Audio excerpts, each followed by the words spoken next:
If anyone wishes to be first, he needs to be servant of all. That is the answer that Jesus gave to the disciples. They had been arguing about who was greatest in the kingdom, and Jesus gave them an answer. You want to be first? Be servant of all. That sounds perfectly obvious, doesn't it? A very simple answer. And I spent the whole week trying to figure out what in the world it means. Because I don't know about you, but it's hard to get a handle on that. What does that mean? What does it mean to be servants of all? How does that play out in our lives? And it did not help that when I started to do a little research on this, the very first thing I came across was a homily given by John Paul II on this very passage of Scripture. Yet it was given on the beatification of Mother Teresa. And I realized that if John Paul II thought that the answer to this question, what does it mean to be servant of all, if the answer to that was Mother Teresa, I was in big trouble because I didn't have anything in common with Mother Teresa. But as I've been thinking about this week and really grinding on this, really trying to figure out, how do I get a handle on this? My thoughts actually returned to when I was much younger, to my father, who had this wonderful expression that he taught me, or maybe I should say drilled into me. And that expression was, if you see a job that needs to be done, do it. If you see a job that needs to be done, do it. And so my father, if he was here today, when leaving, he probably would notice that someone had left a bulletin in the pew, and my father would pick it up and walk it to the back. And if there was a service to be held later, he would probably rearrange it and leave it there for someone else to use. And he did it because it was a job that needed to be done. I started picking up litter on the ground from an early age because litter represented a job that needed to be done. And Dad taught me to do it. And I need to point out to you that there's a period at the end of this phrase that my father taught me. There were no conditions attached to it. In other words, it did not matter that I was not the one who put the litter on the ground. I still needed to pick it up. It did not matter that, later in my life, it's not in my job description. That didn't matter. If there was a job that needed to be done, my father expected it to get done by me. I think my dad would have loved a story I found this week of a college president who, on the day when the freshmen came to the campus for the first day, he showed up in shorts and a t-shirt and helped them unload their cars.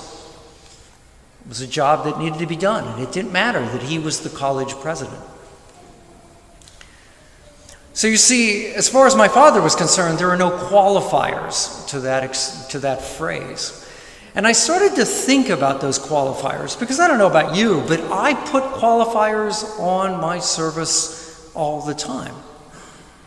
I started wondering why I do that and why we do that. I found myself thinking about the Last Supper. There's an interesting little situation. 12 disciples, Jesus there, everybody's got dirty feet. Somebody is supposed to wash the feet of everyone else, and they wouldn't do it. And why not? Because the disciples they also at that point had been talking about who was the greatest, and they knew that if one of them did this job, it was going to make them look bad. They were going to look like they weren't the greatest. And you and I do that. There are some young people here.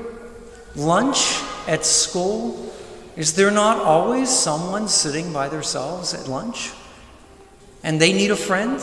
That's a job that needs to be done, but I didn't do it. I don't know about the adults in the room, but do you go and sit with the loner who needs a friend? Of course not. And the reason you don't is because it'll make you look bad in front of your peer group. And sometimes we use fairness as a qualifier. I'll do it if it's the fair thing to do. I will take out the garbage. I will clean the bathroom if it's my turn to do those things. And so we end up in a case like that saying, if the job needs to be done, I'll do it as long as it's fair or it's my turn. But you see, these qualifiers that we place on service, that's the problem. Because a servant, someone who really has a servant's heart, they don't add those qualifiers and conditions. All they're concerned about is getting the job done. Those of you that have seen public television, PBS, shows scenes of English households. What's the job of the butler? He stands there and all he does is look around looking for something that needs to be done, and he does it. That's a servant's heart. But when you and I add qualifiers to our service, we're not being servants. What we are actually doing is engaging in a business transaction. I will do this if. So we'll say, I'll do this if I get something out of it. I'll do this if it doesn't cost me too much. And so we do this sort of calculation, and if it turns out in our favor, okay, I'll do that. And if it turns out not in our favor, well, let someone else do that. But of course, that's not a servant. Now, trust me, as I've been thinking about this all week, I just have become more and more convinced about how hard this is actually to pull off, to live a servant's life, to see a job and do it and not think about all the rest of it. Because I know how hard it is. It's for our brains to kick in and to realize that, if I do that, it'll hurt my social standing, or if I do that, it might hurt my chance at worldly success. It might even hurt my pride. But let me remind you of something that I mentioned last week that I learned at an early age. Jesus wants the very best for us, and so he does not ask us to do things that are not in our best interest. And so I would think that if Jesus was standing here now, he would say to us, you want to have a great life? You want to have an abundant life? You want to have a fulfilled life? Then serve.